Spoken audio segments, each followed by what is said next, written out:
Soy Roger Hernández Díaz, infectólogo pediatra del Hospital Cayetano Heredia, la Universidad Peruana Cayetano Heredia, Perú. Para mí, hoy es un gusto tener a dos brillantes expositoras y vamos a hablar de la puesta al día en vacunación, protegiendo a los más vulnerables, en una época en la cual necesitamos hacer un ejercicio y esfuerzo enorme de nuestros conocimientos y desplegar estrategias para esta puesta al día. Nuestra primera ponente va a ser la doctora Lourdes Dueñas de Chicas. Ella es infectóloga pediatra, miembro del Comité de Resistencia Bacteriana del SLIPE. Es además miembro del Comité Nacional de Resistencia Bacteriana, del Comité de Erradicación de Rubiola y Sarampión. Es directora del Comité de Vacunas de la Asociación Pediátrica de El Salvador. Es además vicepresidenta de la Asociación Salvadoreña de Infectología, jefa del Departamento de Enfermedades Infecciosas del Hospital Nacional de Niños Benjamín Blum, San Salvador, El Salvador, coordinadora del Comité de Control de Infecciones del Hospital Nacional de Niños Benjamín Blum y además es profesora de pre- y posgrado de pediatría de la Universidad de El Salvador.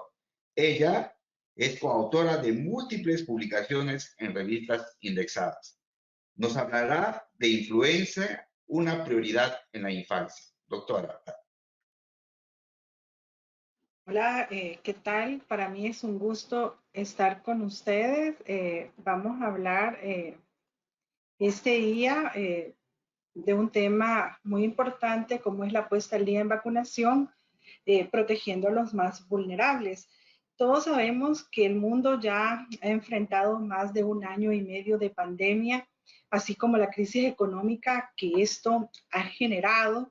Y aunque estamos lejos del final de la crisis, debemos echar un vistazo a la situación actual y no permitir que esta crisis se agudice más aún con la emergencia sanitaria que pudiera presentarse con la reemergencia de enfermedades infectocontagiosas prevalentes en la región y que estaban controladas gracias a la vacunación.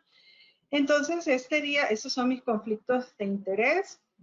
Este día vamos a tratar estos tópicos, cómo estaba la situación previa antes de la pandemia, cuál es el impacto que tiene la pandemia ya cuando tenemos el COVID-19 y qué tanto afectó a nuestros programas de vacunación y los desafíos y estrategias que tenemos que enfrentar ante este nuevo escenario.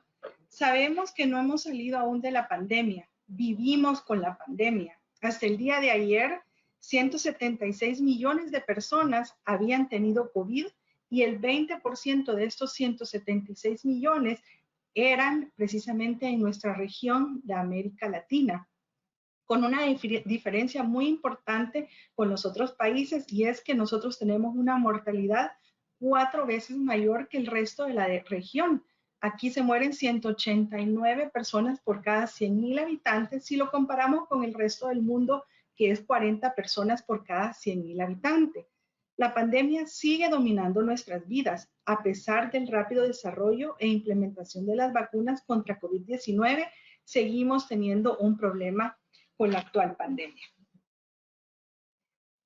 Si nosotros recordamos cuando nacieron los programas de inmunización allá por 1974, cuando se escogieron estas 6 primeras enfermedades, difteria, toferina, tétano, sarampión y polio, y prácticamente en ese momento con coberturas no tan altas que iban entre el 30 y el 40%, se vio un descenso impactante en la morbimortalidad de estas enfermedades. Creo que pocas intervenciones en salud logran tener el efecto que tienen las inmunizaciones en la transformación del panorama mundial en materia de salud. Y aquí podemos ver en esta gráfica cómo a través del tiempo y cuando se fueron fortaleciendo los programas de vacunación, cómo las enfermedades no transmisibles fueron sustituyendo a las enfermedades infecciosas. Y obviamente esto, muy pocas estrategias en salud pública lo han logrado. Ya teníamos problemas antes de la pandemia. Y si nos fijamos en esto, antes de la pandemia, pues teníamos logros, obviamente, ¿verdad? 9 de cada 10 niños en el 2019 habían recibido vacunación. pero casi 20 millones de niños no estaban vacunados en el mundo o estaban mal vacunados. Entonces, esto es realmente un problema que ya acarreábamos desde antes de la pandemia. Y si hablamos de las coberturas por región, podemos ver que todas las regiones en el mundo habían tenido un descenso importante en las coberturas totales de vacunación. Pero la región que más había sido impactante, disminuido esta cobertura, había sido precisamente América Latina, que del 91% disminuyó sus coberturas al 85% en estos últimos 5 años, y ha sido muy difícil volver a recobrar esas coberturas arriba del 90% que teníamos. Además, en estos últimos 5 años, 13 países en el mundo experimentaron una caída dramática de sus coberturas vacunales, algunos de ellos hasta por más de 10 puntos porcentuales de disminución de sus coberturas, dejando en estos espacios un cúmulo importante de personas susceptibles y que estamos amenazadas ante brotes de enfermedades que todavía no hemos erradicado y que siguen presentes en nuestra región. Pero no solo teníamos problemas de las bajas coberturas, sino que también estas bajas coberturas son desiguales, y son desiguales para cada vacuna, como ustedes los pueden ver acá. Tenemos vacunas del primer año que tienen mejores coberturas que, por ejemplo, las vacunas de los escolares allá por los 4, 6 años, y obviamente vacunas como influenza, VPH, que tenemos una deuda importante por sus tan bajas coberturas que tienen. Entonces, obviamente, los refuerzos son los que se han visto más afectados todavía aún en esta época prepandémica. Imagínense que 14 millones de lactantes carecen aún en estos tiempos a los servicios de vacunación, y 6 millones de niños abandonaron antes de recibir una tercera dosis de DPT. O sea que tenemos muchos niños en el mundo que siguen siendo presas de estas enfermedades infectocontagiosas. Y un ejemplo muy claro que lo vivimos y lo palpamos día con día es el estrepitoso récord que en el 2019 tuvieron los casos de sarampión en la región de América Latina. En el 2019, el 85% de los niños habían recibido al menos una dosis de sarampión, pero solo el 71% había recibido su refuerzo.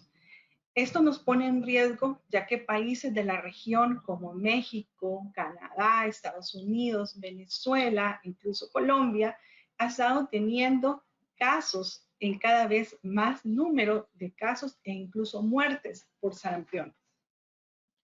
En el caso de Colombia, ustedes pueden ver cómo en los años 2008 o 2009 no habían casos, y los casos que se presentaban eran muy pocos, pero como en el 2018 y 2019 se han incrementado en mucho estos números. Y no solo ha sido en Colombia, sino que a partir del 1 de enero del 2019 al 24 de enero, por ejemplo, del 2020, se notificaron en la región de América Latina más de 20,000 casos de sarampión, con 19 fallecidos en 14 países de América Latina.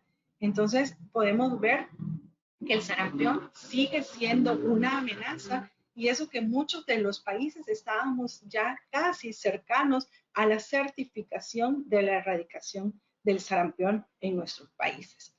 Otra deuda importante que tenemos nosotros es en el grupo de los neonatos, porque sabemos que no en todos los lugares se aplica en la edad neonatal BCG y hepatitis B. Y también otra deuda importante es en las embarazadas con vacuna de influenza y de DAP, el cual aún hay muy bajas coberturas, y aparte de las bajas coberturas, también hay muchos países que no han sistematizado ni introducido en sus programas nacionales de vacunación estas dos vacunas para protección de la embarazada y del neonato.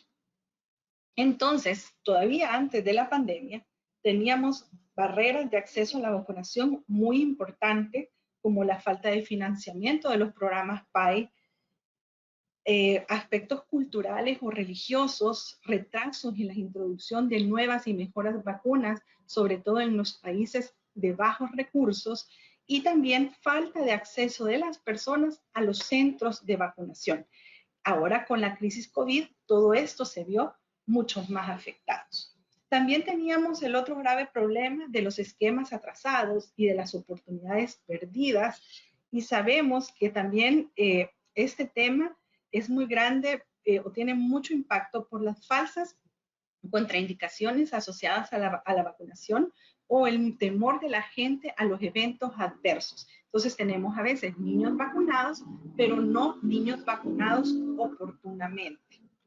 Entonces, en resumen, antes de la pandemia ya teníamos serios problemas dentro del contexto de salud de socioeconómicos.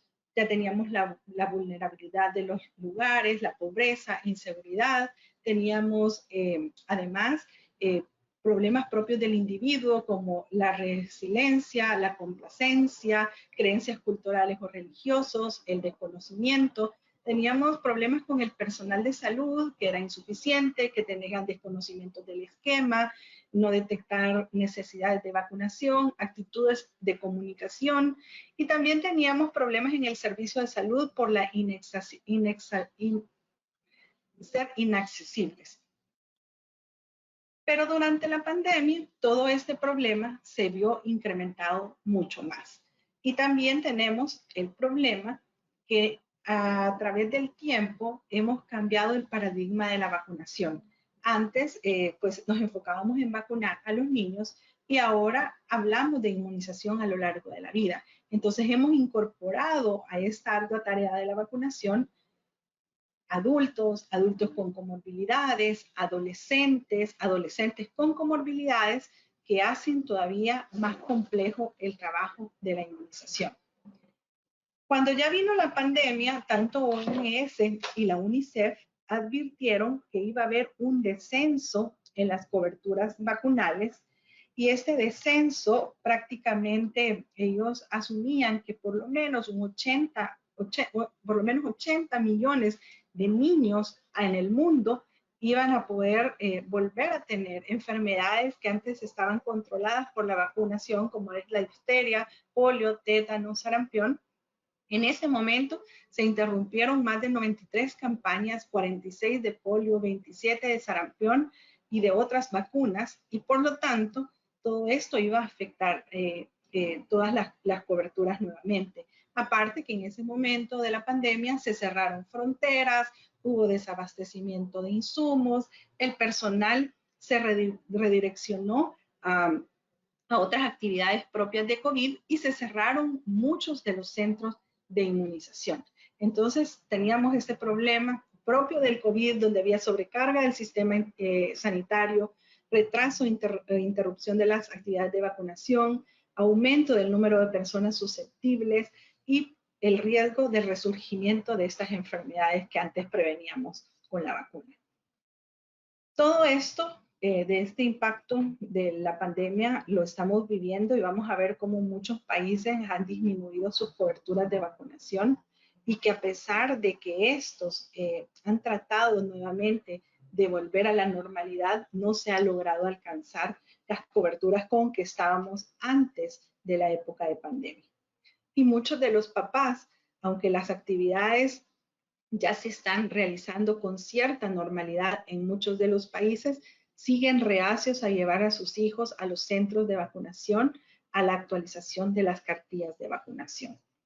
Como vemos en Estados Unidos, hubo una disminución, sobre todo en el primer trimestre, cuando empezó la pandemia, de una caída dramática de las coberturas, y si bien es cierto, se empezaron a recuperar después del primer trimestre, no se ha podido llegar a recuperar de una manera óptima, sobre todo en las personas que son arriba de los 2 años de edad.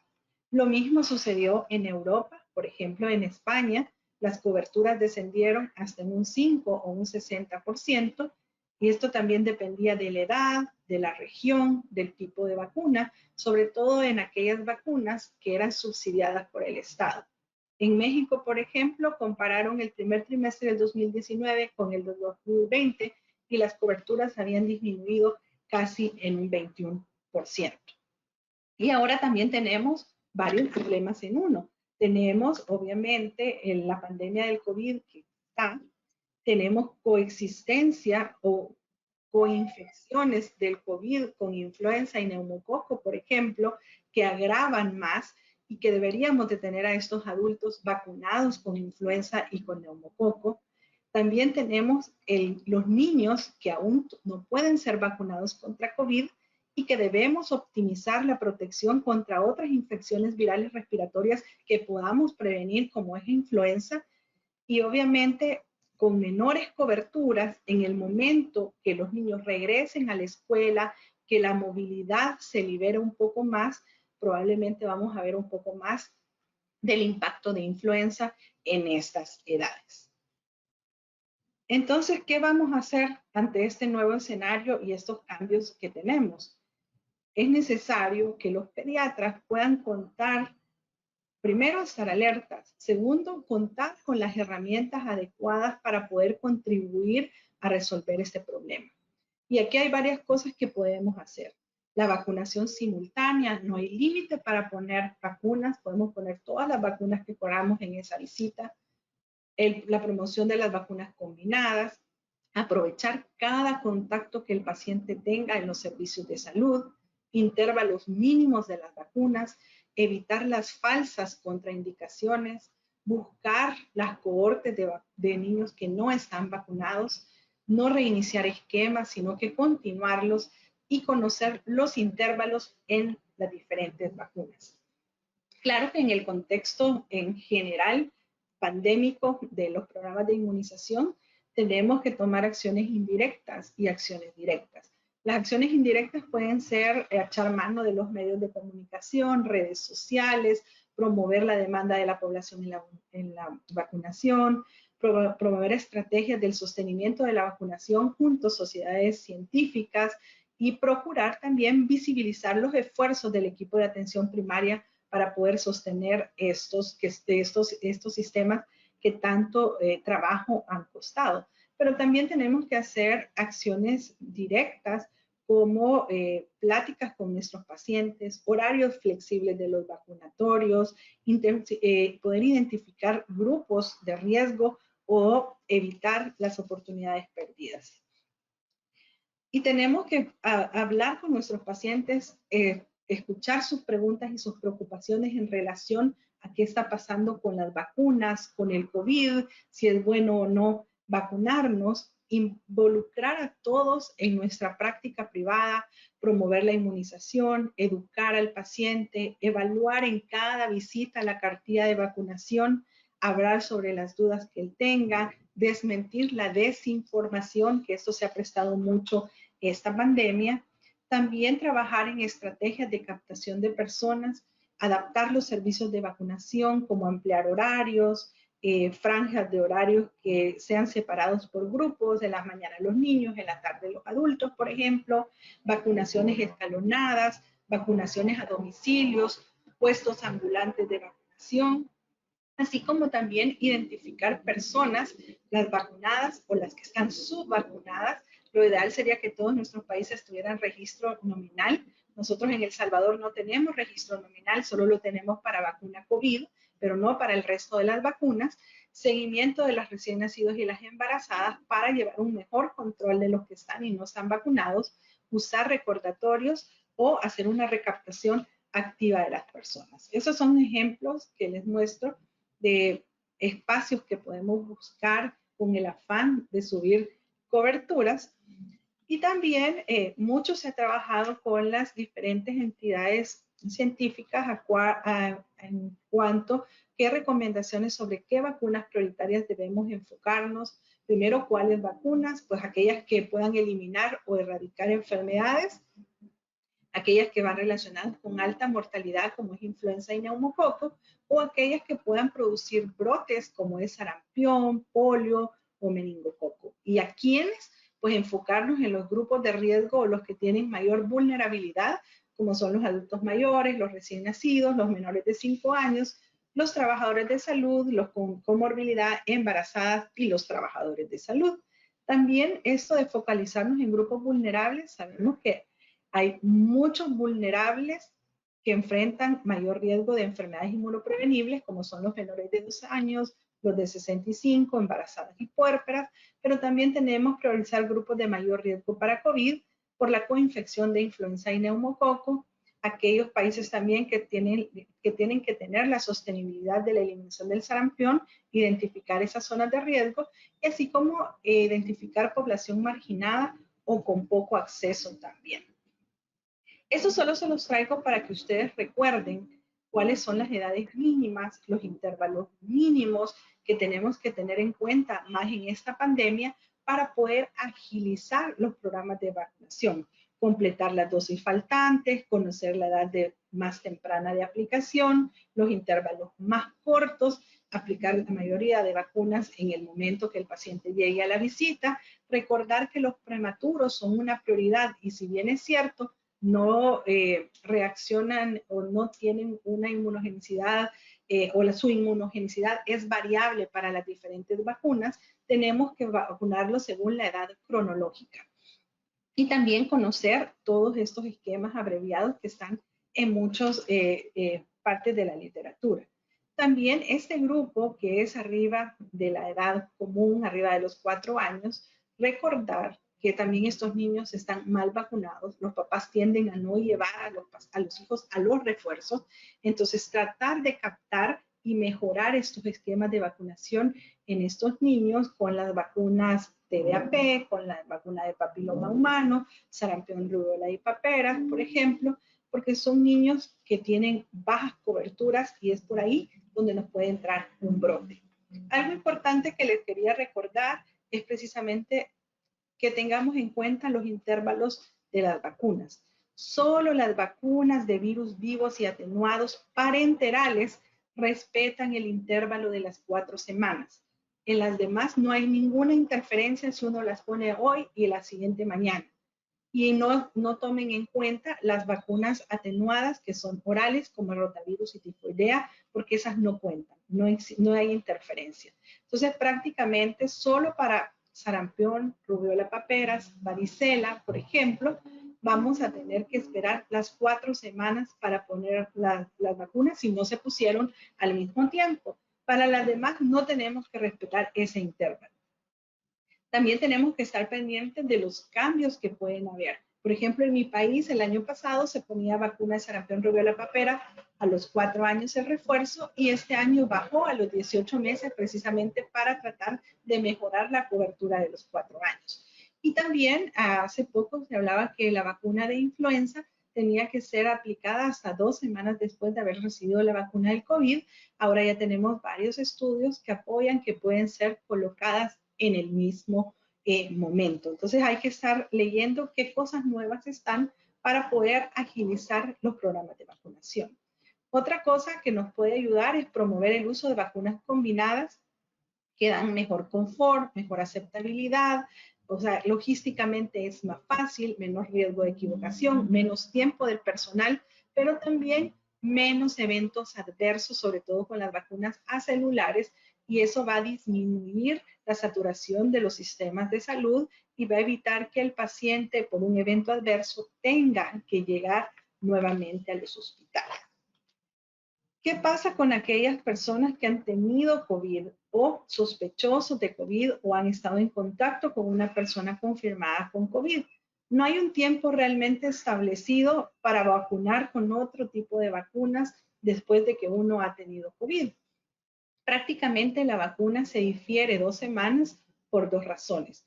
Uno, para no entrelazar los efectos adversos de una vacuna con los síntomas de COVID. Y 2, para evitar la transmisión de esa persona enferma o sospechosa de COVID a las otras personas que estén en el centro de vacunación o al mismo personal que está vacunando. También otra cosa que les cuesta mucho, sobre todo al personal de enfermería, es qué pasa si yo me equivoqué de vía y apliqué por una vía que no era una vacuna. Si las vacunas son previstas para una ruta subcutánea y yo las administré intramuscular, como es varicela, sarampión, rubiola y paperas, no es preciso repetirlas. Van a tener una buena inmunogenicidad, aunque se hayan puesto por vía intramuscular. pero si es prevista para vía intramuscular y se administró para vía subcutánea, depende de la vacuna. Si es hepatitis B, la tenemos que repetir. Si es DPT celular, hemófilos influenza o neumococo, podemos no repetirlas, pero en hepatitis A y en meningococo no hace falta repetirlas. Así que eso de difteria, tétano, tosferina, hemófilos influenza y neumococo depende del paciente, si no es inmunocompetente, si tiene algún factor de riesgo, podemos valorar repetirla, pero en las demás no se necesita hacer eso. Entonces, para finalizar, pues por primera vez creo que la humanidad va a estarse enfrentando contra una pandemia de COVID-19, pero al mismo tiempo vamos a tener probablemente una epidemia de influenza y obviamente el trabajo del médico, de las asociaciones científicas y del gobierno es vital para proteger a la comunidad de otra crisis que no queremos tener actualmente. Creo que ahí termino. Creo que las preguntas van a ser al final, ¿verdad, doctor? Sí, las preguntas van a ser al final. Muchas gracias, doctora Lourdes. La doctora Lourdes nos ha hablado del gran reto que tenemos para la vacunación. De hecho, nos mencionó que ya antes de la pandemia teníamos 20 millones de niños sin vacunar y que con la pandemia, bueno, las coberturas a nivel mundial cayeron y nos hizo énfasis que en las Américas las coberturas cayeron a más del 10%, lo cual nos deja como un continente muy vulnerable para enfermedades como sarampión, más aún los pacientes de grupos de riesgo, gestantes, neonatos y dentro de ellos el grupo de prematuros. Nos mencionó en forma importante las estrategias que debemos tener para hacer frente a esta pérdida de cobertura y creo que va a ser muy importante discutir algunas de estas estrategias. En segundo lugar, tenemos a una invitada muy especial, a la cual quiero mucho desde cuando era pequeño en la infectología. Me refiero a la doctora Cristina Mariño. La doctora Cristina Mariño es especialista en infectología pediátrica, coordinadora del Servicio de Infectología Pediátrica del Hospital Militar Central. Es docente del pregrado y posgrado de la Universidad Militar Nueva Granada, miembro de las sociedades científicas varias nacionales y regionales. Además, es expresidente de la Sociedad Colombiana de Pediatría, miembro del Comité de Vacunas de la Sociedad Colombiana de Pediatría y miembro del SLIPE. Ha participado en múltiples publicaciones y en congresos nacionales y internacionales. Doctora, con mucho gusto.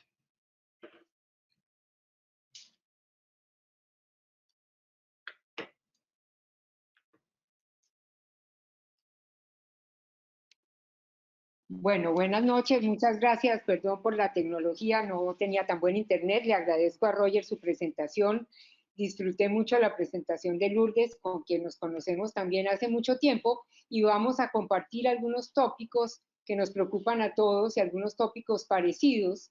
Yo voy a hablar de un tema que todos debemos conocer y es lo que se han llamado las vacunas complementarias o se ha llamado el esquema complementario de vacunas, y voy a hacer como un recorrido de cuáles tenemos y por qué son importantes. Ya lo dijo la doctora Lourdes, y esta diapositiva me gusta porque dice vacunas en la otra cara de la moneda, nuevos retos para viejos problemas.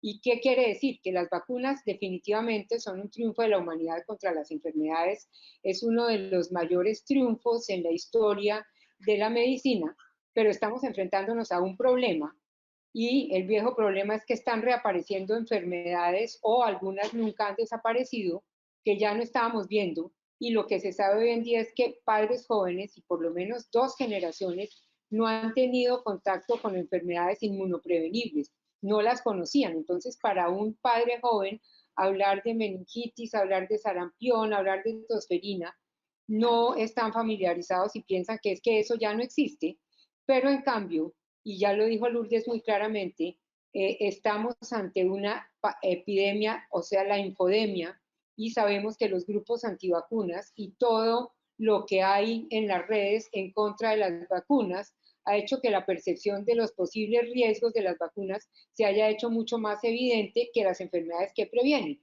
Entonces, ¿por qué voy a vacunar a mi hijo contra una enfermedad que ya no existe, nadie la ha oído nombrar, pero en cambio sí he oído mucho que las vacunas pueden ser peligrosas o dañinas, y esto nos ha hecho que todavía, después de lo que ya dijo la doctora Lourdes, bajen más las coberturas? Hay muchísimos factores que van a contribuir a las dudas y preocupaciones de los padres sobre las vacunas. Muchas veces no se da la información suficiente sobre la vacuna que se va a aplicar o sobre las vacunas en general. A su hijo hay que vacunarlo a tal edad, pero no se toma uno el tiempo de decirle exactamente por qué, qué enfermedad va a prevenir, qué características tiene, y que todavía son enfermedades que se puede ver, y también la severidad de las enfermedades. Entonces, lo que ya decíamos, la percepción del riesgo inherente a las vacunas se vuelve desproporcionadamente mayor que el riesgo inherente a la enfermedad misma. También, y estamos viendo mucho personal, incluso personal de medicinas alternativas, incluso algunos médicos que se han vuelto antivacunas y que han formado grupos fuertes antivacunas, que tienen en algunos sitios de web unos portales muy interesantes para los padres y que infortunadamente se han vuelto muy difíciles de contradecir. Y otra de las cosas que se considera que podría ser un problema es que muchos padres no están confiando en la información oficial. El gobierno dice que hay que vacunar con esta vacuna porque es la que sale más barata, porque esta es la que le vendieron al gobierno. Entonces, contra todo eso, tenemos nosotros que estar permanentemente, digamos, luchando y de alguna manera estar informando a los padres. ¿De quién reciben los padres información sobre la vacuna? De múltiples fuentes, ya decíamos, mucho tiene que ver también con toda la parte virtual, pero lo que sí se sabe, y lo muestran muchos artículos, es que definitivamente los padres en general siguen considerando a los médicos y a todo el equipo de salud como las fuentes más confiables en los temas de salud, incluidas las vacunas. Entonces, es importante, ya lo dijo Lourdes, no me detengo en esto, dar un mensaje claro, no solo de la seguridad, sino también de la efectividad de las vacunas y de la potencial enfermedad seria que se va a prevenir y que incluso puede llevar a la muerte, y que todavía hoy en día siguen muriendo niños en todo el mundo y aún en los países con alto nivel de desarrollo por enfermedades prevenibles por vacunas. Y se debe insistir en que todas las vacunas son importantes, y aquí llegamos al tema de las vacunas complementarias. No debemos ocultarle a los padres que los gobiernos no han logrado introducir todas las vacunas. ¿Cómo se recomiendan las vacunas? Básicamente esto, no voy a meterme aquí con las vacunas contra el COVID, pero viene una recomendación, digamos, a nivel mundial, la Organización Mundial de la Salud y todas las digamos, las 6 regiones de la Organización Mundial de la Salud, que para América Latina es la Organización Panamericana. Están en cada una de ellas establecidos los programas ampliados de inmunizaciones. La Organización Panamericana sugiere para estos programas de inmunización, hace algunas sugerencias de cómo deben mantenerse los programas, de cómo deben regirse, y sobre todo ha insistido mucho, y esperamos que todos los países lo tengan, algunas veces no es tan fácil, que tengan asesores que no sean parte del gobierno, básicamente sociedades científicas, sociedades de pacientes, sociedades de padres, que es lo que van a conformar el comité de prácticas en vacunas. También nosotros todos, yo creo que nos asesoramos de entidades como la Academia Americana de Pediatría y el Comité de Vacunas del CDC, cuando estamos oyendo que hay nuevas vacunas o que hay problemas con alguna vacuna, o cuando queremos empezar a plantear en los países la posibilidad de introducir las vacunas, obviamente con un muy fuerte respaldo, conociendo la epidemiología de la enfermedad. Pero para todo eso tenemos que tener esquemas modernos, que sean esquemas que sean fáciles de aplicar para los niños, que los papás entiendan que va a haber unas nuevas indicaciones si vamos a introducir una nueva vacuna, que no quiere decir que para nada vayamos a dejar de poner las otras, y esto siempre tiene que ser promoviendo confianza. Entonces, ¿qué es una vacuna complementaria? Son todas aquellas vacunas no incluidas en los esquemas nacionales de inmunización. No existe una clasificación como tal, pero siempre debemos acordarnos que las vacunas son herramientas de salud pública, pero nunca podemos olvidar el beneficio individual que nos ofrece. No existe una clasificación. Yo decidí hacer esta gráfica para preguntarme cuáles son las vacunas complementarias. Entonces tenemos nuestros esquemas nacionales de vacunación, tenemos algunas que no están incluidas en los esquemas, como las hexacombinadas, ya Lourdes se refirió un poco a eso, meningococo, y en algunos países, dado que tenemos audiencia de varios países de América Latina, no están varicela y hepatitis A. Tenemos otro grupo que están incluidas en nuestro programa de inmunización, pero solo en un grupo de edad o en un género. Este es el caso de influenza y de VPH. Como ustedes saben, influenza está incluida solamente para niñas, pero no para niños. O tenemos algunas vacunas que, aunque siempre las recomendamos, y también hemos hablado de eso, no están incluidas en el programa ampliado o están incluidas en el esquema primario, pero no están incluidos los refuerzos, como es el caso de algunas de las vacunas en adolescentes. También introduje, porque creo que uno de los conceptos más importantes, y ya se nombró también, y es que todos nosotros, y muchos, sobre todo los pediatras, somos los que recomendamos las vacunas para la familia, y ahora el enfoque de vacunas es vacunación en el curso de la vida. Obviamente deberíamos conocerlas todas, pero hay algunas vacunas que van a proteger al niño a través de la madre, por ejemplo, y por eso creo que también deben incluirse en el conocimiento de lo que son las complementarias para los pediatras. Aquí entonces voy a hablar brevemente, no voy a hablar de las enfermedades como tal, de las no incluidas en el programa de inmunizaciones en niños, ya les decía, vacunas hexacombinadas, vacunas contra meningococo y en algunos países hepatitis A y varicela.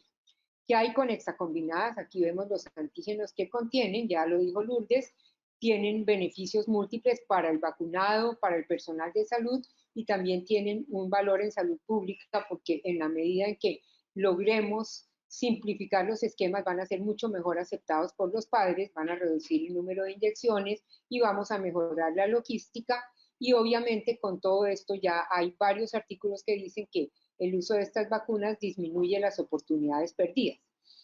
¿Qué ha pasado y cuál es la consideración? Y ya Lourdes también la hizo.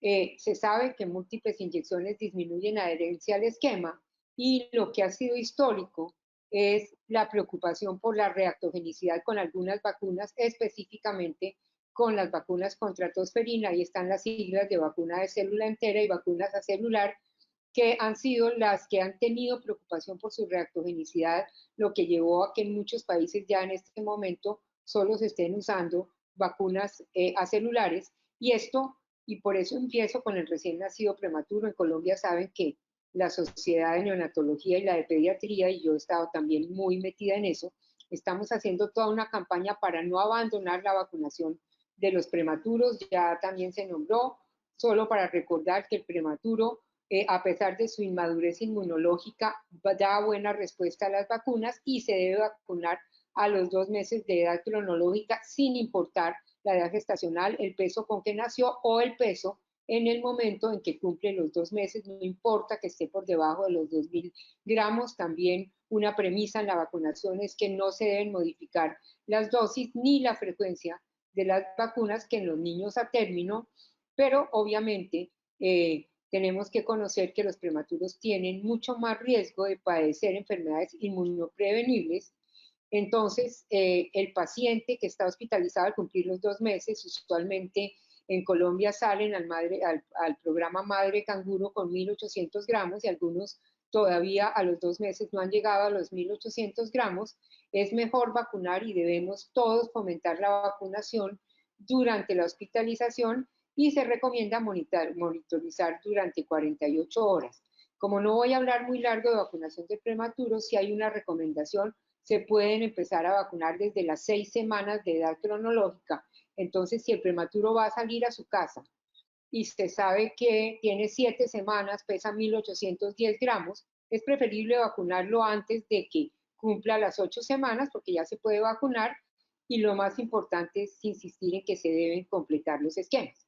Aquí está el esquema PAI no complementario, que son las vacunas para Colombia de los 2, 4 y 6 meses, digo para Colombia, hablando del número de inyecciones, porque recuerden que desde el año pasado también nuestra tercera dosis del esquema primario ya es polio inyectable. Algunos países tienen primera y segunda y tercera con polio oral, Colombia tiene las 3 con polio inyectable, Entonces vemos en rojo lo que estamos usando en el país. Son vacunas pentacombinadas que además la otra diferencia es que tienen pertusis de célula entera, y en verde ven el otro esquema, que sería el esquema complementario, y es la propuesta de usar una hexacombinada que incluye polio, o sea, son solamente para ese momento 2 inyecciones, versus 3 que tiene la penta combinada porque polio se pone aparte. Y una de las cosas que siempre nos debemos acordar, no solo con el prematuro, sino lo dice la misma Organización Panamericana de la Salud, es que mitigar el dolor de las vacunas debe ser considerado parte de las buenas prácticas de vacunación a nivel global. Hay varias estrategias, darle glucosa, etcétera, pero ojalá poder disminuir el número de inyecciones, y en neonatos específicamente y en prematuros que además pasan largo tiempo, los primeros meses en las unidades de cuidado intensivo neonatal, se sabe que la exposición repetida a estímulos dolorosos trae algunas consecuencias con relación a procesamiento del dolor a nivel central, puede hacer disminución de mielinización. Esto todos los niños tienen obviamente capacidad de responder después muy bien, pero sí se conocen estas afectaciones, y es por eso que entidades como la Organización Mundial de la Salud, la Academia Americana de Pediatría, recomiendan reducir al máximo los procedimientos que causen dolor a estos niños. Voy a hablar un poco, hablando de las vacunas combinadas, de la que ha sido la preocupación, y es Bordetella pertussis. Nosotros hablamos de tosferina porque es hoy en día la enfermedad prevenible por vacunas más frecuente a nivel mundial. Ya Lourdes nos mostraba cómo hemos tenido brotes de sarampión, ha aumentado infortunadamente en algunos países también rubiola congénita y tétanos neonatal reapareciendo, pero tosferina siempre ha estado ahí, y vemos brotes cada 4 años, y los casos más severos se ven en los primeros meses de vida, con una letalidad que para una enfermedad prevenible por vacunas sigue siendo alta, y la gran mayoría de muertes son en los menores de 2 meses. La Organización Mundial de la Salud dice que podría haber casi 25 millones de casos de tosferina y más de 150.000 muertes en menores de 5 años a nivel mundial, pero posiblemente hay mucho subdiagnóstico porque en muchos casos no se diagnostica.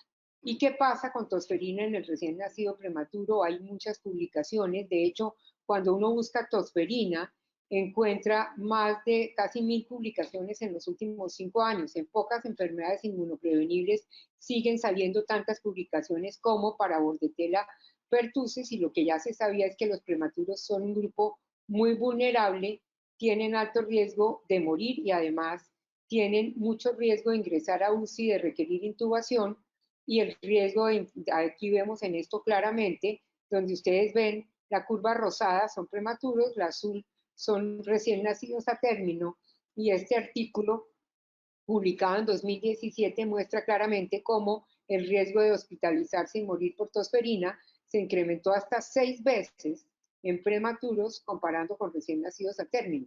Sale el prematuro, si no lo han vacunado, sale a su casa y tiene mucho más riesgo de morir por tosferina, y aquí vemos por qué. Siempre habíamos oído hablar de los eventos adversos, no hay muchos artículos que hagan una comparación de manera sistemática. Esta sí es una revisión sistemática, no es en prematuras, y muestra prevalencia de cualquier evento adverso asociado, ya sea con pertusis de célula entera o con acelular, y lo que quiero que vean es que son mucho más altos los locales y los sistémicos. Los locales son parecidos, son fiebre, irritabilidad, dolor, pero en este metaanálisis, en revisión sistemática, se encontró que ningún estudio encontró el famoso síndrome de hiporrespuesta a hipoactividad, que obviamente hace que si un papá lleva a su bebé a vacunar a los 2 meses y hace un síndrome de hipotonía de hipoactividad, posiblemente nunca vaya a completar el esquema. También analiza las grandes diferencias entre célula entera y acelular. Esto no es hablar de tosferina, pero durante mucho tiempo había la preocupación de que las vacunas de célula entera eran menos inmunogénicas. Hoy en día se sabe que si bien son un poquito menos inmunogénicas, los lotes de las acelulares son mucho más estables, y que el problema con los dos tipos de vacunas es que la inmunidad no es de por vida. Mucho se ha hablado también cuál es la preocupación, por qué no se vacunan los prematuros, por miedo a las reacciones adversas, y como ahí ven, los pongo chuleado quiere decir aprobado, que se sabe que los eventos cardiorrespiratorios son mucho menores de lo que se pensaba. Casi todos los estudios sí son hechos con vacunas acelulares, y lo que se ha visto es que si el niño muy prematuro, menor de 2 miligramos, a los 2 meses se vacuna y hace, por ejemplo, una bradicardia o apnea, solamente con estímulo táctil sale adelante, no tiene problema y no van a dejar secuelas. Y la otra preocupación, si habría buena respuesta inmune, sobre todo usando vacunas acelulares en el prematuro, y mostraron que son igualmente efectivas que las de célula entera. Y les traje esta encuesta, es hecha en Colombia, incluyendo varias unidades que tienen el programa Madre Canguro, y nos preocupó mucho cuando la hicimos, las que accedieron a contestar. Ustedes ven ahí cuando se les preguntó a los médicos de los programas Madre Canguro, cuando los niños llegan a su programa y ya tienen 2 meses de edad, ¿cuántos ya llegan con su primera dosis aplicada en el hospital o apenas salen del hospital? Y fíjense cómo 40%, indudablemente ya Lourdes nos mostró en la pandemia. Yo creo que en los prematuros esto también está siendo mucho mayor, pero preocupa que 40% de prematuros de alto riesgo no han empezado a tiempo su esquema de vacunación. Y obviamente cuando uno no lo empieza a tiempo tiene alta posibilidad de no completarlo en el momento en que toca, y fíjense cómo 1/3 de los niños a los 18 meses no tenía su esquema completo. Por lo tanto, tenemos que seguir insistiendo en que se vacune al prematuro hospitalizado. Y cuando se les preguntó a los pediatras de los programas Canguro cuál era su mayor preocupación y por qué creían ellos o por qué no estaban mandando a vacunar a los prematuros, y ustedes ven ahí cuando dijeron claramente el problema son las reacciones locales o las reacciones sistémicas, básicamente con tosferina. Y llama la atención que esto no está reportado en el sistema de eventos adversos del gobierno, pero ellos tuvieron la percepción de que casi 50% de los niños, era la percepción más de ellos, tenía algún evento adverso asociado a las vacunas de célula entera. Esto llevó a que se le propusiera al gobierno, estamos esperando que tomen la decisión, dado que en todos los estudios la evidencia favorece el uso de vacunas combinadas a los prematuros, igual esquema que los niños a término. Se le dijo al gobierno que por favor incluya, y ya no sea una vacuna complementaria, incluya las vacunas hexacombinadas para los prematuros, mostrándole todos estos estudios. ¿Hay alguna pregunta cuando uno habla de vacunas combinadas y es, ¿se pueden intercambiar? Obviamente no hay datos de eficacia en intercambiabilidad por distintos productores, y se prefiere, si es posible, usar la misma vacuna combinada en la serie primaria, pero si se desconoce la vacuna aplicada previamente, no está disponible, se puede usar cualquiera de las vacunas combinadas existentes, y en los refuerzos eso no se tiene en cuenta. Y puse esta diapositiva porque la pregunta es, si yo le puse al bebé a los 2 meses una penta y quiero ponerle una hexa, ¿lo puedo hacer? Perfectamente se puede hacer, no habría ningún problema.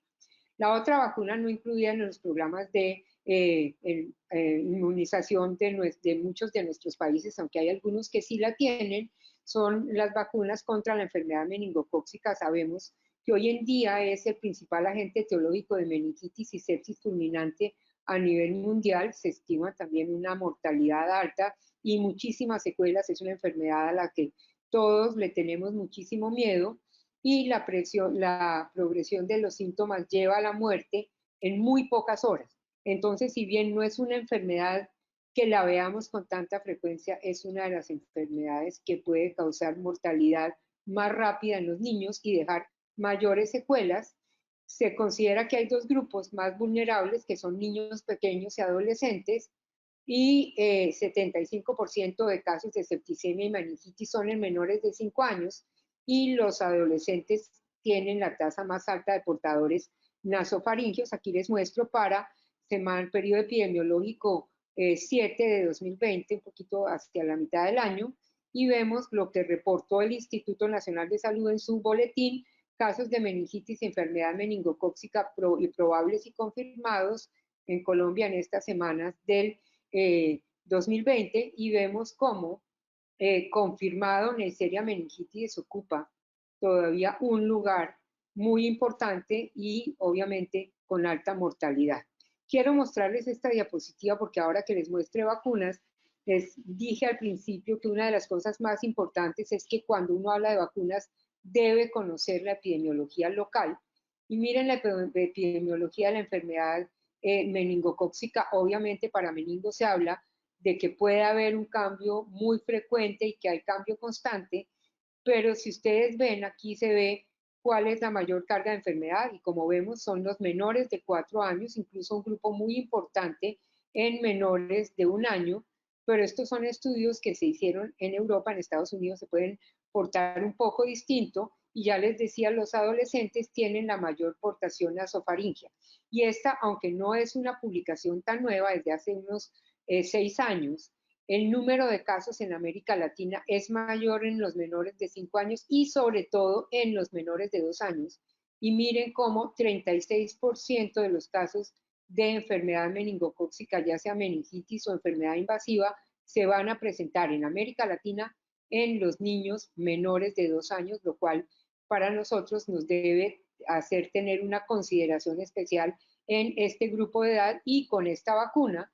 Y ya sabemos que la vacunación es la única estrategia para prevenir la enfermedad y mejorar la protección de rebaño en la población, disminuyendo morbilidad y mortalidad. Ojalá pudiéramos disminuir no solo la enfermedad, sino los adolescentes portadores. Y como con otras vacunas complementarias, tenemos la obligación de contarles a los papás que estas vacunas existen, que se le deben aplicar al niño, les debemos explicar cuáles esquemas, qué ventajas tienen y obviamente dependiendo de la edad y individualizando para cada niño.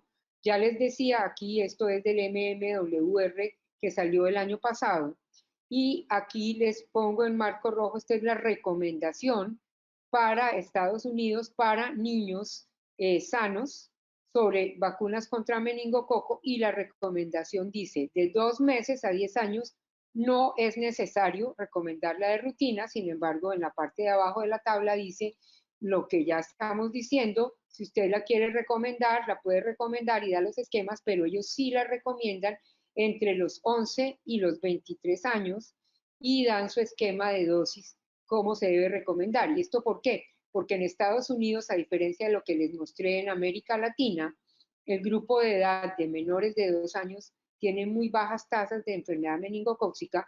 En cambio, los escolares que van a campos de verano, que viven en las universidades, allá está la mayor carga de enfermedad y por eso la recomendación para ellos es esa. Aquí les muestro, en América Latina hay algunas experiencias ya con introducirla en los esquemas de vacunación y la mayoría han sido presionados obviamente por la epidemiología local, como es el caso de Brasil. Brasil básicamente ha tenido y tuvo durante muchos años circulación del serogrupo C y ellos introdujeron la vacuna conjugada contra el serogrupo C. Argentina ya introdujo, pero la introdujo a los 11 años y no en los niños pequeños. Sin embargo, hace la recomendación que se puede aplicar a los 3, 5 y 15 meses y es su recomendación actual y ya va a estar en el calendario. Chile, que tuvo, como todos oímos, un brote de enfermedad meningocócica por el grupo W, la recomienda a otra edad. Yo en general nunca pongo los nombres de las vacunas, pero para los que están en Colombia quiero que sepan porque nosotros dependemos no de la recomendación internacional solo, sino de cómo es aprobada por el INVIMA. Para los de afuera, el INVIMA es la FDA colombiana, es el que aprueba la introducción tanto de vacunas como de medicamentos y los esquemas en que se registran. Y como ven, nosotros ya tenemos 3 vacunas tetra combinadas que se pueden aplicar desde alguna desde los 2 meses, una desde las 6 semanas y la otra desde los 9 meses. Ahí están los esquemas y sí insisto en que siempre debemos contarles a los papás que existen. Varicela pareciera una enfermedad leve, pero no es tan benigna y puede tener complicaciones potencialmente graves hasta en 6% de los niños infectados y la mayoría de complicaciones, porque yo tampoco me estoy refiriendo a los esquemas de vacunación de niño con cáncer, etcétera. Y aquí vemos cómo se recomiendan 2 dosis varicela a los 12 a 15 meses, al tiempo con MMR, con la triple viral, y a los 4 y 6 años también con la triple viral. Y ya lo dijo la doctora Lourdes, el mínimo intervalo, si no la aplicamos al tiempo con la triple viral, es 28 días y debe recomendarse a los preescolares, escolares y adolescentes. Un adolescente que no se ha vacunado nunca le podemos recomendar con 2 a 3 meses de intervalo entre una y otra dosis. Hepatitis A, que también pareciera una enfermedad muy benigna, no es tan benigna, y ven ustedes por qué en países como la India, por ejemplo, que hay altísima prevalencia, no hay casi mortalidad por hepatitis fulminante, porque los menores de 6 años hacen formas muy leves, anictéricas, y no hacen hepatitis fulminante. Esta se ve más en los niños mayores de 6 años, y esos sí son más sintomáticos y a mayor edad, mayor gravedad del cuadro de hepatitis, y también en los niños que tienen enfermedad hepática previa. Para toda América Latina, Argentina fue un ejemplo en hepatitis A. Ellos tenían tasas altas de trasplante hepático por hepatitis fulminante, y miren cómo los niños que llegaban a hospitalizarse al Garrahan por hepatitis fulminante por falla hepática, la mayoría, o el grupo, si el grupo más grande era por hepatitis A, que es una enfermedad prevenible por vacunas. Ellos introdujeron una dosis en su esquema de vacunación y esto cayó de una manera impresionante.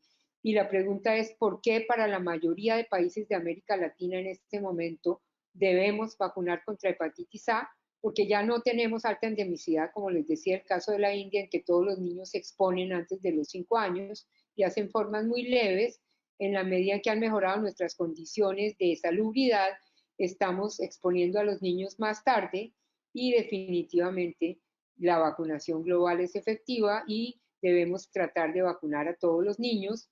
Ya Lourdes se refirió a influenza. Influenza es una enfermedad que nos debe preocupar más ahora con la pandemia, y lo dijo muy claramente, podemos tener otra pandemia que sea la influenza, y algunas veces pensamos que influenza no es tan severa en niños o solo en niños pequeños, pero miren, hablando del grupo en el que estarían las vacunas complementarias, dado que en la mayoría de países están incluidas hasta los 2 años de edad, que tenemos tasas altas de ataque. Además sabemos que el niño es gran excretor del virus, a diferencia de lo que pasa con el COVID, que cuando empezó el COVID todos pensamos que iba a portarse igual a la influenza en cuanto a que los niños la iban a transmitir mucho más que los adultos, y hoy en día se sabe que esto no es igual, pero para influenza sí, es la forma perfecta de iniciar y ampliar una pandemia, y los niños además tienen contacto social de alta intensidad.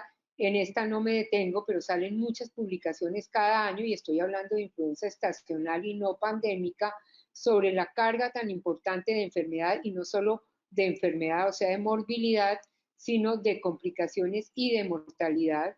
Ven ustedes cómo en Estados Unidos entre 2010 y 2016, que no hubo pandemia, se reportaron 675 muertes en niños, alto número de casos en menores de 6 meses y en los de 6 a 23 meses, y aunque ellos la tienen introducida en su programa hace muchos años, solo un tercio de los mayores de 6 meses se había vacunado en esos periodos. También este otro artículo muestra muertes y hospitalizaciones en 10 temporadas en Estados Unidos de acuerdo al tipo de virus circulante, y muchas veces se pensaba que influenza B no era grave. Influenza B puede tener muchas complicaciones, incluidas complicaciones neurológicas con ingreso a UCI, y este artículo dice la carga no reconocida de influenza en niños pequeños, hablando también de ingreso a UCI y de mortalidad, y vemos cómo entre 2019 y 2020, no la que empezó este año, la epidemia, la influenza estacional, sino el año pasado, miren quiénes fueron los que tuvieron más casos, y ahí los tengo enmarcaditos en rojo. De 0 a 4 años ocuparon el segundo lugar, solamente por debajo de los mayores de 65 años, y estos son las mayores tasas de hospitalización, lo que muestro en esta tabla, ocupando el segundo lugar de hospitalización por influenza, los niños de 0 a 4 años, y de los niños hospitalizados, menos de la mitad tenía factores de riesgo. Entonces también nos tenemos que dejar de pensar que influenza solo les está dando duro a los que tienen factores de riesgo. Por eso se recomienda vacunar a toda la población pediátrica. Disminuimos carga de enfermedad, hospitalizaciones, muerte, transmisión y diseminación y transmisión del virus. Aquí les muestro los esquemas. de 6 a 35 meses 2 dosis, de 36 meses a 8 años 1 a 2 dosis, todas intramusculares, el mayor de 9 años, si nunca se ha vacunado, una sola dosis, pero también es una pregunta frecuente. Si yo lo vacuné a los 6 meses y no lo pude llevar a vacunar a los 7 meses o no hubo vacuna, tengan en cuenta que los niños menores de 9 años que recibieron el año anterior una o dos dosis requieren una sola dosis los años siguientes. Y otro de los mitos que existió, no se puede vacunar contra influenza porque alguien dijo que el niño una vez que comió huevo tenía algún brote. Todos los niños con alergia al huevo, independientemente de la gravedad, pueden recibir vacuna contra la influenza, pero obviamente se debe hacer vigilancia médica en aquellos que tienen ya una historia clara de anafilaxis o alergia severa al huevo, que no es frecuente. Paso al otro grupo, que es lo que les decía, vacunas que si bien sí están incluidas en el programa ampliado de inmunizaciones, no están incluidas para los dos géneros. Y es el caso de VPH, aquí una sola diapositiva, nuestros programas la tienen incluida para mostrar la gran carga de enfermedad y definitivamente, junto con la vacuna contra hepatitis B, es casi la única vacuna que existe en este momento contra el cáncer y ha cambiado la historia del cáncer de cuello uterino por ahora, sobre todo en mujeres. Ahí ven la carga tan alta de enfermedad, pero también les muestro VPH relacionado con cáncer en hombres y no es despreciable y en muchos casos no se estudia que fueron relacionados con el VPH, pero se considera que posiblemente sí fueron relacionados, como es el cáncer de pene y el cáncer anal.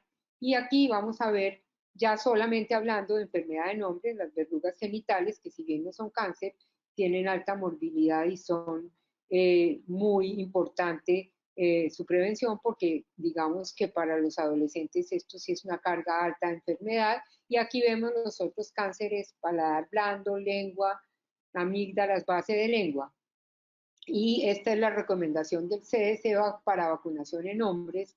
La saca muy gráfica y dice: recuerde que el virus del papiloma afecta a los dos géneros. 90% de los cánceres anales en hombres tienen posibilidad de estar relacionados con el VPH y 33%. Esos son porcentajes muy altos para la relación con estos cánceres y por eso el CDC la recomienda para niños preadolescentes lo mismo que para las niñas, y advierte que se les debe recomendar a todos los niños porque ofrece protección contra el cáncer. Que hay entonces para los niños? En el 2006 la FDA certificó la vacuna tetravalente, que es Gardasil, para uso en niños y en mujeres de 9 a 26 años de edad. Después, ya en el 2009, se aprobó para uso en varones de 9 a 26 años, porque inicialmente en los niños no se había aprobado hasta los 26 años, y se propuso y entró en los esquemas de vacunación en Estados Unidos como vacunación de rutina para los niños entre 11 y 12 años, pudiendo comenzar desde los 9 años, que esto es también bien importante para lograr coberturas y para lograr que es más fácil vacunar a los niños preadolescentes que adolescentes. Y ya también salió la recomendación recomendada para varones de 13 a 21 años que no se hubieran vacunado anteriormente. Desde 2019 ya quedó recomendada también hasta los 26 años, o sea, han ido ampliando la recomendación. El esquema es igual al de las niñas: 2 dosis, 0,6 meses a 1 año, pero también dicen que en los que inician el esquema después de los 15 años se recomienda mejor 3 dosis con intervalos de 6 meses a 1 año entre una y otra dosis. También debemos aprender entre las complementarias a hacer algo de salud escolar, y es las vacunas que se hablan para profilaxis post-exposición. Característicamente, personas expuestas a sarampión o varicela, lo que pasa es que hay que saber el momento de la exposición. Ya cuando hay un brote en un colegio, pues ya no se podría hacer nada, pero sí, por ejemplo, un niño está en contacto con otro niño, la mamá avisa que este niño tuvo varicela y el niño no está vacunado con varicela y solo ha estado en ese contacto. Se sabe que la vacuna previene la enfermedad para sarampión y varicela si se aplica las primeras 72 horas. La última recomendación dice que podría ser hasta 96 horas, y para hepatitis A hasta 14 días después de la exposición. Entonces eso también lo debemos saber los pediatras. Las vacunas en adolescentes, aquí está el esquema, el que llamamos el esquema de rutina, que ya debería incluir virus del papiloma, meningococo, TDAP e influenza, y los esquemas de catch-up o de refuerzo, que ya también nombró Lourdes, que muchos niños ni siquiera cumplen con los segundos refuerzos y llegan a la edad escolar habiendo tenido apenas sus esquemas primarios. Entonces ahí está triple viral, varicela, hepatitis B y hepatitis A. Y para terminar, ya les decía, nosotros también debemos ser asesores, si no de toda la familia, aunque sería bueno que supiéramos cuándo recomendar vacuna contra el zóster, neumococo para adulto, pero por lo menos sí recomendar la vacunación de la embarazada. Aquí están las vacunas que se le aplican y específicamente para tosferina y para influenza, porque como dice ahí, la inmunización materna es la primera dosis para el niño. Y aquí vemos efectividad de vacunación materna, no les muestro influenza y tosferina, sobre todo influenza, pueden ser muy severas en la mamá y tener alta posibilidad de abortos, partos prematuros y de estar incluso mortalidad en las mamás. Aquí es tosferina y solo les muestro ya lo que hay muchísimos estudios, hay ya un metaanálisis que muestra que si inmunizamos a la mamá va a tener altísimo impacto en proteger al niño contra la tosferina. Acuérdense que se mueren antes de los 2 meses y antes de ser vacunados. 95% efectiva la vacunación materna para reducir muertes por pertusis en los menores de 3 meses. Y que también lo puse porque también se ha visto que mamás vacunadas en segundo trimestre y que tienen un bebé prematuro, si se alcanzaron a vacunar por lo menos 10 días antes del parto, van a proteger a su niño prematuro. Y hablando de influenza, miren, ya les decía, la carga de enfermedad en menores de 6 meses, no se vacuna al menor de 6 meses, no han mostrado que las vacunas sean ni bien inmunogénicas ni tampoco efectivas, y tiene alta carga en este grupo de edad. Y miren cómo vacunar a la mamá contra influenza en un niño que se considera que tiene alto riesgo va a mostrar protección a su recién nacido, y esto ya lo mostró una revisión sistemática que dice recibir la vacuna contra influenza se asoció con disminución del riesgo de infección en los recién nacidos y lactantes menores de 6 meses. Y obviamente no quiero acabar sin decir que nosotros mismos debemos recomendar la vacunación del personal de salud, debemos dar ejemplo, tenemos que estar vacunados contra todas las enfermedades que nos pueden transmitir y que podemos transmitir. Ahora todos nos vacunamos contra el COVID, pero debemos pensar, ya estamos vacunados contra influenza, los que vemos niños, estamos vacunados contra tosferina, estamos vacunados contra hepatitis B. Siempre nos debemos hacer esa pregunta y ser fomentadores de la vacunación. Y pues podemos concluir que para optimizar estos esquemas, Lourdes ya habló muy bien de cómo se optimizan los esquemas. Es importante que conozcamos el esquema, cómo se adaptan las vacunas complementarias a los esquemas que ya tenemos, los rangos de edad, los intervalos, si se pueden o no coadministrar. Siempre decirle a los papás, nosotros tuvimos hace muchos años un caso en el hospital de un pediatra que no contó, acababa de llegar la vacuna de varicela a Colombia, no se la recomendó a un paciente y ya se podía adquirir. El niño hizo una fascitis necrotizante por varicela y falleció, y los papás lo demandaron porque alguien les contó que existía vacuna contra varicela. Se debe completar la transición de la inmunidad de los niños a lo que les decía, debemos ser vacunadores de la familia y comprometernos cada día con mejorar las coberturas que, como vimos en la pandemia, han bajado. Y como dice nuestra gran amiga, la doctora María Luisa Ávila, que todos conocen, desde el punto de vista económico, siempre, y eso lo hablamos siempre con los gobiernos, una vacuna no es un costo, sino es una inversión. Muchas gracias. Muchísimas gracias, doctora Mariño. Realmente muchísima información en poco tiempo. De hecho, la doctora nos ha hecho énfasis en que la medida más importante de salud ha sido la vacunación, pero también nos mencionó el problema de los antivacunas y que debemos dar, por lo tanto, nosotros un mensaje claro sobre la seguridad y la eficacia de estas. Nos ha hablado también de las vacunas complementarias, que son aquellas que no están incluidas en el programa de vacunación, y dentro de ellas deberíamos considerar a varicela, hepatitis A, papiloma virus, pertussis en gestantes, para algunas regiones que todavía no han incluido. Nos ha hecho ver la importancia de las vacunas combinadas, en las cuales nos pueden ayudar a disminuir las oportunidades perdidas para la vacunación, porque te generan mayor adherencia y de hecho, por el hecho de ser menos reactogénicas, pueden tener mayor impacto en aumentar las coberturas. En ese sentido, nos habló cómo el efecto de estas vacunas puede ser importante, sobre todo en prematuros. Nos habló de pertussis, en la cual los prematuros pueden tener gran mortalidad si es que no reciben esta vacuna, y puesto que la prevención para estos es importante y no se logra en los tres primeros meses el número de anticuerpos necesarios, nos habló de la gran importancia de vacunar a la gestante.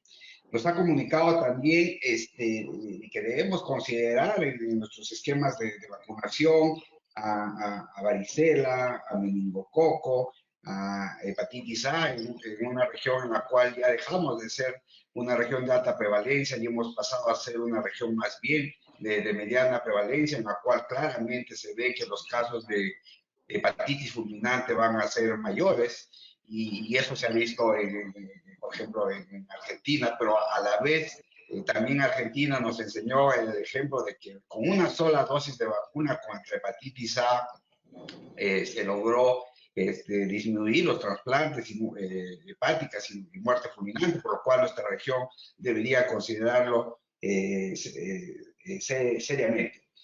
Además, nos ha hablado de otras vacunas como la importancia de influenza. De hecho, la coexistencia de influenza más COVID sería un terrible problema.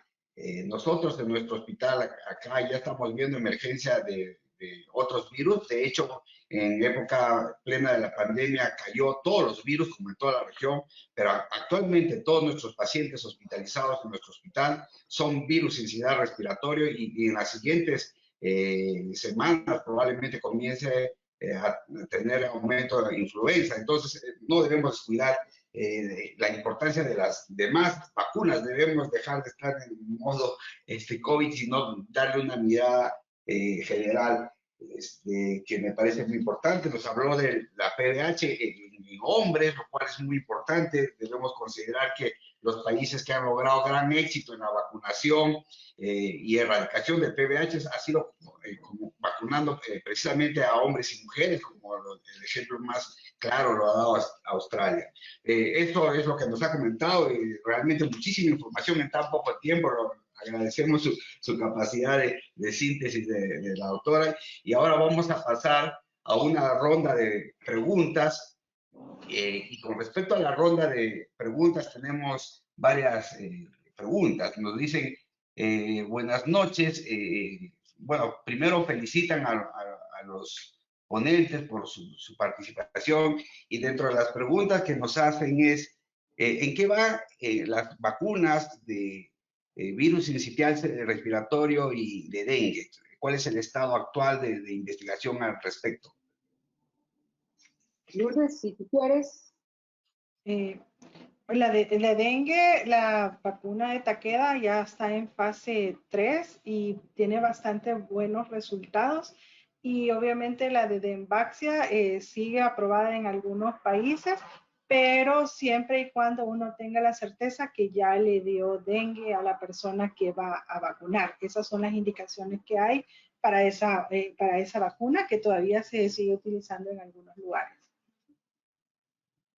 Sincitial respiratorio hay bastantes adelantos, ya hay unas vacunas, creo que casi en fase 3, y hay unos estudios muy interesantes que se van a llevar a cabo, que es vacunar a las mamás contra sincitial para prevenir el sincitial en los bebés menores de 6 meses, como mostré con influenza y con DPAT No hay ninguna todavía, me corrigen Lourdes y Rogers, pero no hay ninguna todavía que esté cerca de aprobación, no, pero hay unas bastante adelantadas. Sí, efectivamente, están grandes avances en virus sincicial respiratorio. Se está suponiendo que estas vacunas con ARN mensajero tal vez impliquen un paso importante para estos virus.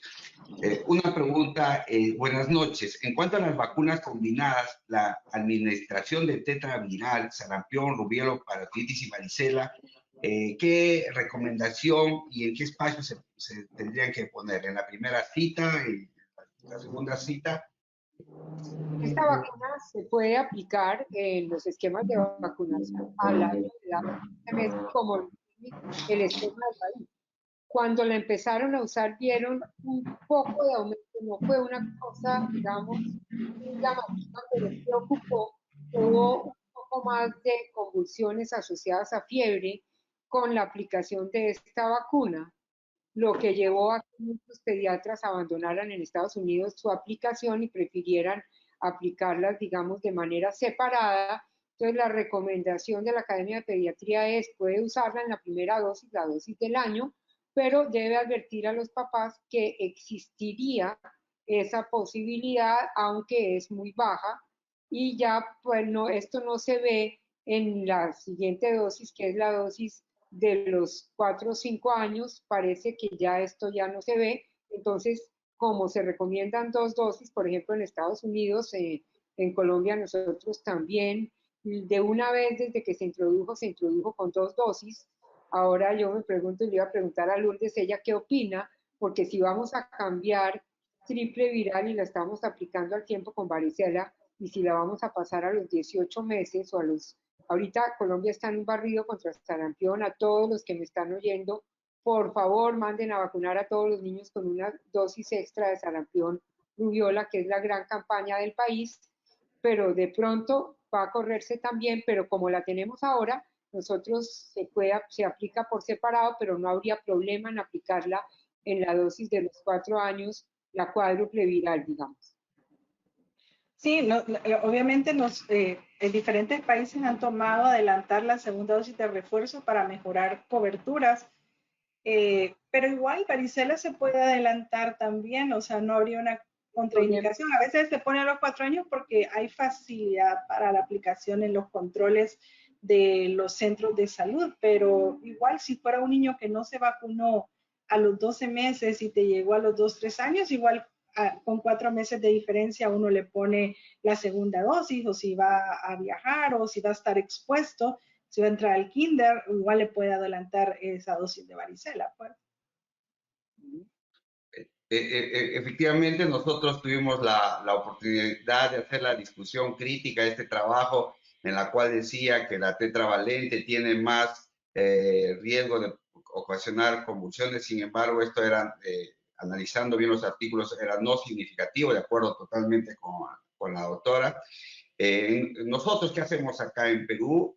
En realidad, tenemos como parte del ministerio una sola dosis de varicela, con lo cual se sabe que logramos disminuir el riesgo hasta un 90%. De hecho, ya poner una sola vacuna para varicela ya es un gran impacto. Obviamente, si tenemos las dos, es mejor. En los lugares donde los colegiales se van a los 4 años, 5 años, me parece una excelente estrategia poner la segunda dosis de sarampión, rubiola, parotiditis a los 4 años, pero en muchas zonas como Latinoamérica, donde nuestros niños se van a las escuelas de mucho más temprana edad, como los 2, 3 años, bueno, ahí también podrían ser vulnerables y por lo tanto vacunar en ese grupo etario es una interesante posición. De hecho, acá en Perú, gran parte de pediatras decidimos poner la segunda dosis a los 2, 3 años porque justo a esa edad una población importante de pacientes acuden a estos centros y por lo tanto tienen riesgo. Sí, Les quería hacer... En Estados Unidos, perdón, fue que inicialmente cuando empezaron a vacunar cayó varicela y no volvió a aumentar porque había el booster natural en que todavía había casos, entonces los niños que habían estado vacunados se exponían, no hacían enfermedad y seguían protegidos, y por eso incluyeron la segunda dosis más en edad escolar, que de pronto sí es mejor dejarla precisamente para la edad de ingreso al colegio, más o menos 4 o 5 años. Pero lo que tú Sí, dices, y como la efectividad también de la vacuna de varicela depende de la cepa que uno utilice y el tipo de vacuna. Entonces, probablemente en algunas vacunas es mucho más efectiva que en otras, dependiendo de eso. Una pregunta que nos están haciendo es, ¿qué estrategias se vienen llevando en sus países para frenar, no frenar, para frenar el riesgo que ocasiona tener poblaciones migrantes, dentro de ellas, por ejemplo, los venezolanos que tienen un esquema de vacunación que todos sabemos es bajo? Sí. pues creo que esta me toca más a mí. Yo no sé en Salvador qué tanto tienen la migración. Para nosotros la migración venezolana es inmensa, la cantidad de niños, y el gobierno ha hecho un gran esfuerzo. Tenemos puestos de vacunación en las fronteras. Todo niño venezolano tiene derecho a las mismas vacunas que todo niño colombiano. Cuando no tienen carnet y la mamá no refiere o no se acuerda qué vacuna, se les adecua el esquema. Si son muy pequeños, se puede reiniciar si refieren haber sido vacunados y la mamá se acuerda. En general, se trata de hacer los esquemas lo más completos posibles. Con sarampión, como tuvimos brote de sarampión en la frontera, se hizo una estrategia, pues primero casi desinfectando casa a casa y rompiendo el brote, y se estableció vacunar con la vacuna, la que se llama dosis cero, para sarampión específicamente a los 9 meses, porque vimos que había habido niños que hicieron sarampión antes, entre los 6 y los 11 meses, entonces esa no cuenta, después se aplica la dosis usual y con eso se logró bajar los casos. Todo niño venezolano se le da su carnet igual a los niños colombianos y se les aplican todas las vacunas incluidas en el país. Bueno, en Perú básicamente hacemos lo mismo, obviamente tienen los mismos derechos y por otro lado es lo más inteligente porque si vienen sin vacunación, definitivamente es un potencial foco de probables brotes, como tuvimos acá en Perú, difteria, y probablemente ha sido traído por los grupos migrantes, ¿no? Entonces, vacunar a todos obviamente va a ser la estrategia mejor. Otra vez, excelentes expositoras, mis felicitaciones de forma repetida. Luego, acá hay una pregunta con respecto a las vacunas de COVID. ¿Es conveniente vacunar contra COVID en mujeres lactantes? No hay ninguna contraindicación de no vacunar mujeres lactantes. Se pueden vacunar con toda seguridad. Ninguna de las vacunas aprobadas y disponibles tiene contraindicaciones en la lactancia. De hecho, ya empezaron a vacunar en Estados Unidos embarazadas también, mujeres embarazadas y mujeres lactantes, considerando que siempre ha habido un poco de incremento de morbimortalidad en embarazadas con COVID. Sí, interesante también, de hecho también acá salió una publicación en la cual pacientes gestantes con COVID transmitían anticuerpos contra COVID a través de la lactancia materna. Entonces, si yo logro que mis gestantes tengan anticuerpos, mejor aún. Acá dice, la vacuna de hepatitis B, ¿se puede aplicar a una mujer gestante? Claro, no tiene problema. La vacuna de hepatitis B es una vacuna inactivada, no es replicativa. Se puede aplicar en cualquier momento de la gestación. Acá hay otras preguntas que también son interesantes con respecto a la protección de difteria, tétanos y pertusis en la gestante. ¿Cuál debería ser la edad gestacional ideal para vacunar contra pertusis, queriendo prevenir a los neonatos? Sobre eso hay como algo histórico. En 2011, cuando se aprobaron las vacunas, se dijo a partir de semana 20. Después todo el grupo de neonatólogos dijo el paso de anticuerpos no es tan bueno en semana 20, se debería aplicar después de la semana 27, idealmente 27 a 36 semanas. Y precisamente con Roger tuvimos una reunión muy interesante.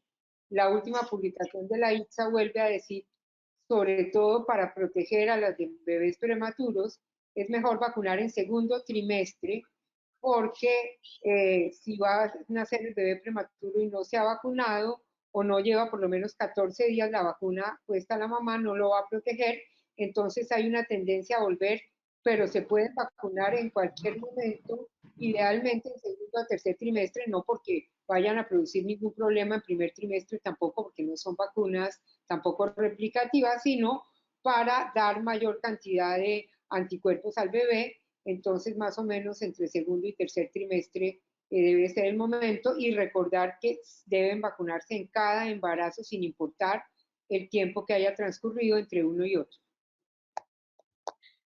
Y esta es una pregunta muy difícil para mí, por lo menos. ¿Ya? Y eso supongo que tiene que ver con sus análisis de costo y epidemiología local.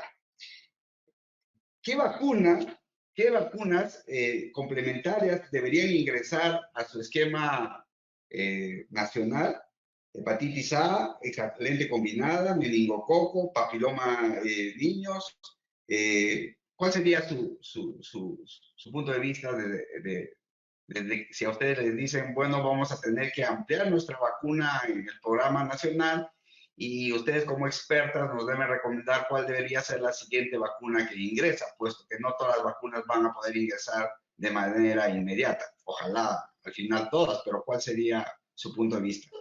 Pues depende del país. Por ejemplo, en el mío, que todavía usamos pentavalente de células enteras y usamos las primeras 3 dosis de polio y IPV y la cuarta dosis oral, mi prioridad sería cambiar a una vacuna celular para mejorar apego, facilitar trabajo, evitar 2 pinchones al niño porque le ponemos penta más IPV y poner una sola vacuna. Entonces, yo creo que depende de cada país cuál será la vacuna prioritaria. En Colombia, pues ya tienen un poco más avanzado eso, me imagino que será otra la prioritaria para ese momento. Pues la verdad, en Colombia, y es interesante cómo se introduce una nueva vacuna en el país, porque tiene son como 6 puntos que incluyen estudios de costo-efectividad, la epidemiología local, como lo dijo Lourdes, la carga de enfermedad, si son costo-efectivas, costo-ahorrativas, y el hecho de que además una vacuna que se incluye nunca se puede volver a sacar. Para nosotros en este momento tenemos, pero obviamente no es lo mismo lo que yo piense y lo que pensemos desde las sociedades científicas, posiblemente que lo que está pensando el gobierno. No voy a hablar de vacunas contra el COVID, que obviamente todos las queremos y necesitamos. Nosotros tenemos PCV10 y estamos en momento de pedirle al gobierno que nos cambie a PCV13, y lo hemos hecho y esperamos que sea, digamos, como el próximo cambio que va a haber en el país. Ya presenté también que las sociedades científicas presentaron pedirle al gobierno que incluya vacunas hexacombinadas. Estoy de acuerdo con Lourdes, por lo menos por lo pronto para prematuros, para subir las coberturas en prematuros. Se logró introducir meningococo en brotes, o sea, si hay un brote de meningo, se puede pedir al gobierno la vacuna, pero eso es para el grupo expuesto, digamos. Entonces yo pienso que sería otra vacuna muy importante. Lo que dice Lourdes depende mucho de epidemiología, etcétera, porque a mí me gustaría también introducir influenza a más edades y no dejarla como la tenemos para los mayores de 60 y los menores de 2 años. Yo pienso que sería importante, y más en el contexto de COVID, dejar influenza para más grupos de edad, aún sin factores de riesgo. Sí, nosotros en El Salvador el año pasado extendimos el grupo hasta los 5 años y adultos jóvenes con riesgo y mayores de 65 años y embarazadas en el caso de influenza. Y cambiamos de trivalente a cuadrivalente. Digamos que ese fue un buen cambio que trajo el COVID, porque en base a la pandemia de COVID se pidió ese cambio también. Por ejemplo, es bien interesante ese cambio. Acá hay una pregunta con respecto a una inmunización que se está haciendo en Colombia. Dice, el Ministerio de Salud de Colombia está impulsando una campaña de vacunación contra sarampión, rubiola entre abril y julio de este año, ¿no? Si un paciente fue vacunado con su dosis habitual del PAI hace pocos meses, ¿se le debe repetir? O si va a tener su dosis PAI en los siguientes 6 meses, ¿se adelanta la vacuna? Bueno, son dos preguntas. A la última, si se adelanta la vacuna, no, solamente en frontera y en poblaciones especiales, y no se adelanta, se llama dosis cero, lo que yo ya decía, y se puede aplicar entre los 6 y los 9 meses, no cuenta, y se aplica al año otra vez la edad. Entonces, no estamos adelantando, pero la otra dosis, que es una dosis extra de sarampión rubiola, el ministerio nos ha pedido a todas las sociedades que les digamos a los pediatras, por favor, aplíquenla. Es una dosis extra. No importa que el niño, si la ha recibido en su esquema normal, aplíquenle la dosis extra. Esta se va a aplicar hasta los 11 años de edad. Obviamente la siguiente pregunta, y anoche había una discusión muy interesante, porque entonces los pediatras han preguntado, ¿y por qué no mejor sarampión, papera, rubiola? Tienen toda la razón, lo que pasa es que esa es más costosa, el gobierno no da sino sarampión, rubiola, pero en la medida en que les estamos pidiendo a todos los pediatras del país que por favor ayuden con esa campaña, si en el consultorio aplican sarampión, paperas y rubiola, está perfecto y queda el niño con esa dosis extra, porque lo que queremos es que, dado que el sarampión sí es un problema y es un problema que viene desde la frontera, Roger también ya dijo, ustedes en Perú tuvieron difteria, no queremos que estas enfermedades reemerjan y salgan de control. Por ahora del tiempo vamos a hacer, hay más preguntas, pero ya vamos a hacer una última pregunta.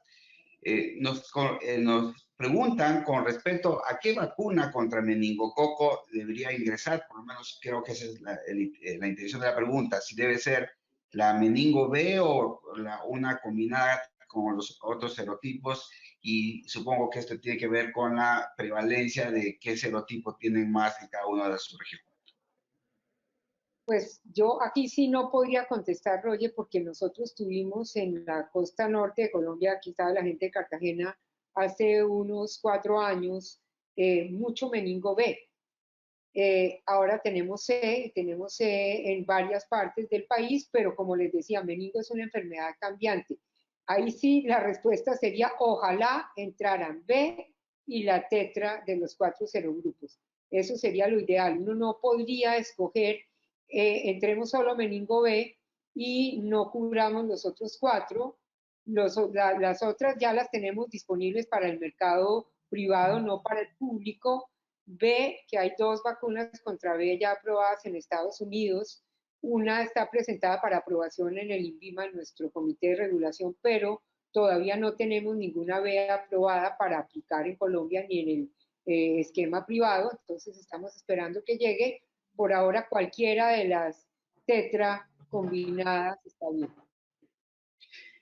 Muchísimas gracias, doctora. Voy a abusar de su tiempo y les quiero hacer una última pregunta porque es más o menos repetida, y es con respecto a la necesidad de poner vacuna contra influenza de 3 serotipos o 4 serotipos. ¿Cuál sería la diferencia? Puesto que muchos esquemas nacionales solo tienen con 3 serotipos.